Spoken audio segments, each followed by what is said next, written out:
Chapter 6. I heard another crack. The pain shot up and down my whole right side. Uncle Victor dove forward. He hoisted up Frank's left arm and clicked the switch in his armpit. The robot's hand loosened and slid off mine. Frank blinked 2 or 3 times. His head nodded forward and his body slumped. He didn't move. "Cat, I'm so sorry, Uncle Victor said. He took my hand gently. The skin was red, but the pain was fading. He moved the hand carefully in his hands, 1 finger at a time. "Nothing broken," he said softly. "Must have been your knuckles cracking." "I'm so sorry. Really, what a terrible introduction." "It's okay," I said. "I just didn't expect." Uncle Victor pushed the glasses up on his nose. Again, he studied Frank. "I have some problems with him," he said. "I still have a lot to work on." "Was he deliberately trying to hurt me?" I asked. I shook my hand in the air. It still stung a little. "I'm not sure," Uncle Victor replied. "Sometimes he gets confused. It's like a blip in his brain, like a bad circuit, and then sometimes," his voice trailed off. He moved the robot's arm up and down. "Sometimes Frank acts angry." "Angry? Seriously?" He nodded. "Yes, angry. I don't understand it. I didn't program him that way. I programmed him to have no emotions or feelings at all, so I don't understand how he could possibly be angry." "Weird," I murmured. I didn't know what else to say. The robot gazed blankly down at the floor, so be careful around him, Uncle Victor warned. "Most of the time he's perfectly okay, but it's good to stay alert. And one other thing, Cat." "Yes?" "Always make sure the lab door is closed. Always double check to see that it is closed. Frank is my finest creation. I couldn't be prouder of this robot, but he definitely isn't ready to leave the lab." Uncle Victor directed me to my room. I followed the winding staircase up to the 2nd floor. I found myself in a long, dark hallway. Tiny lights shaped like candles lined both sides of the hall, but didn't cast much light. My shoes caught up the thick, faded carpet. The walls were covered with big paintings of hunting scenes. I passed a painting of a dozen men on horseback chasing a herd of buffalo. The next painting had a man in the buckskin outfit with a knife raised in his hand, facing down an angry bear. Did Uncle Victor choose these paintings, I wondered, or did he find them here when he took over the house? They were all dark and frightening and violent. The floorboards groaned and squeaked beneath the carpet as I walked, carrying my suitcase. Shadows stretched across the hallway floor as if reaching for me. I was a little freaked. It looked like a haunted house time up here. At least there weren't any cobwebs or skeletons lurking around corners. I found my room at the end of the hall. A ceiling lamp cast bright light over a pretty striped bedspread, a nightstand, 2 comfy-looking armchairs, a yellow dresser, and a small desk. Uncle Victor had left a vase of purple tulips on the dresser. The tall window was open, letting in the warm breeze. The yellow curtains fluttered in the wind. I set down my suitcase and hurried to the window to check out the view. Leaning out the window, I looked down on the side of the yard. A wilted flower garden and tall weeds everywhere, and a hedge that hadn't been trimmed in centuries. I guess Uncle Victor didn't have any time for yard work. I was up so high, beyond the hedge, I could see the sloping green hills that led him down the village. I turned away from the window, opened my suitcase on the bed, and started to unpack. I just started to pull out some shorts and jeans when I remembered my phone. I pulled it out of my bag and started it up. I had strict instructions to call home and tell Mom and Dad I'd arrived safely. I started to push my home phone number, then stopped. No service, no bars. I checked a Wi-Fi network. "Oh wow, I don't believe it," I murmured to myself. Uncle Victor didn't seem to have any Wi-Fi. "I'll use his phone to call," I decided. I set the phone down on the little nightstand beside the bed. I could still use the phone to record my video blog. I returned to my suitcase and started unpacking more stuff. I packed way too much. I wouldn't need half the skirts and tops I brought. I could see we wouldn't be going out much. I saw Poochie watching me from the door. "Don't stare, Poochie," I said. "It isn't polite." And then I gasped when the little dog whispered, "Be careful, Cat." Chapter 7. Huh? I gazed down at the fluffy white dog. "Did you just say?" Then I saw Uncle Victor standing in the doorway, half in shadow. I burst out laughing. I must be losing it. I just thought Poochie warned me to be careful. Uncle Victor chuckled and stepped into his room. He had a purple stain on the front of his lab coat. "Poochie is a smart dog, but I haven't taught him how to talk yet." His eyes went to the window. "I came to warn you about the wet bedroom window." I turned. The window? What about it? He crossed the room and pulled back the yellow window curtains. See? The window is so low it comes down almost to the floor. It might be easy to fall out. I made a face at him. I'm not 5, you know. I haven't fallen out of any windows lately. He frowned at me. There are no window guards if you fall. It's a steep drop to the ground. He pulled the window shut. But Uncle Victor, I really like fresh air. He lowered his eyes to the dog. I worry about Poochie Cat. He isn't as smart as you think he is. He might venture to the window, see a squirrel outside and jump out. Poochie rolled onto his back and stretched his legs in the air. You're right. I'm sorry, I said. I'll be careful about the window. I had a sudden idea. I picked up my phone and pressed the video icon. I raised the phone to my eye and aimed it at Uncle Victor.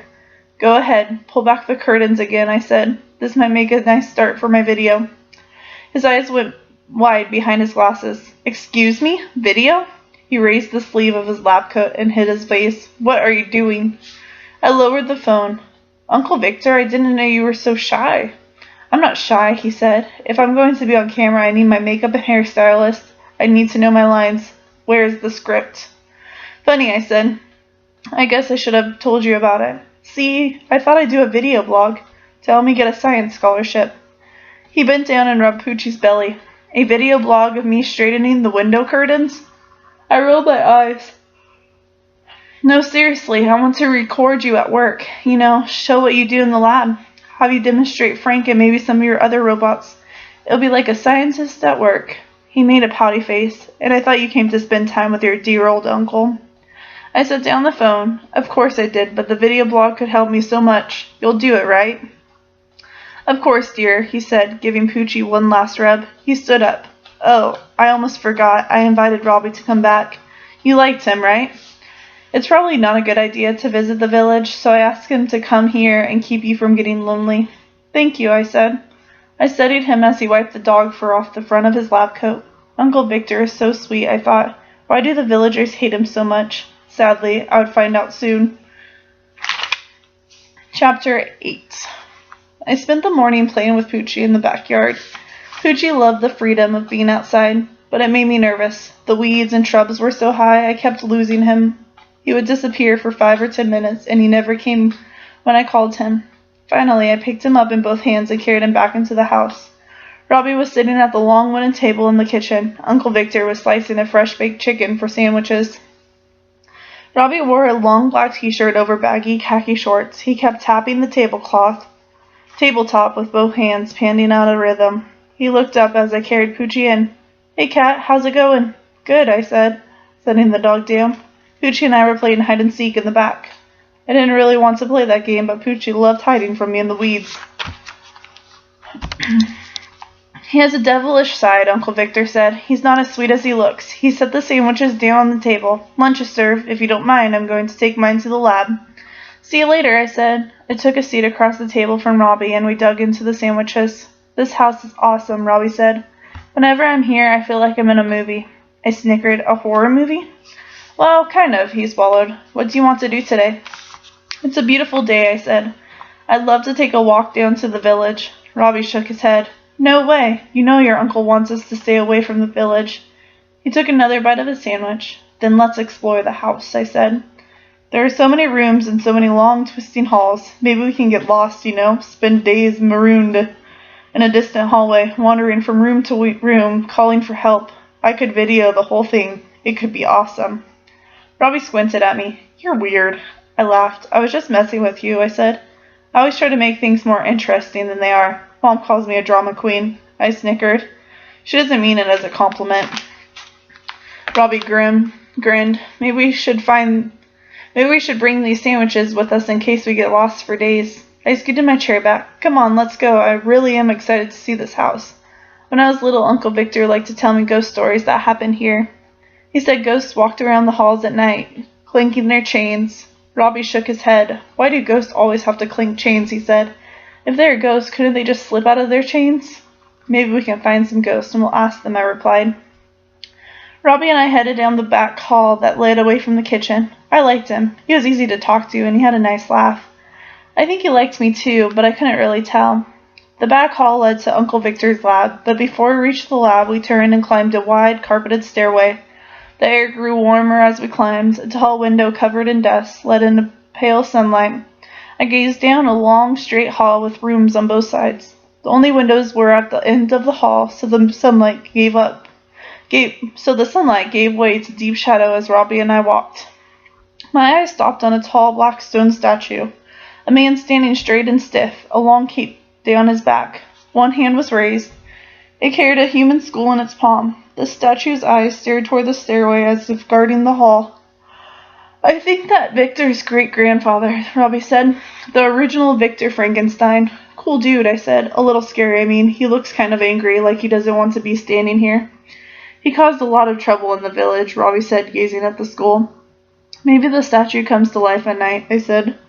Frankenstein walks the halls looking for his monster.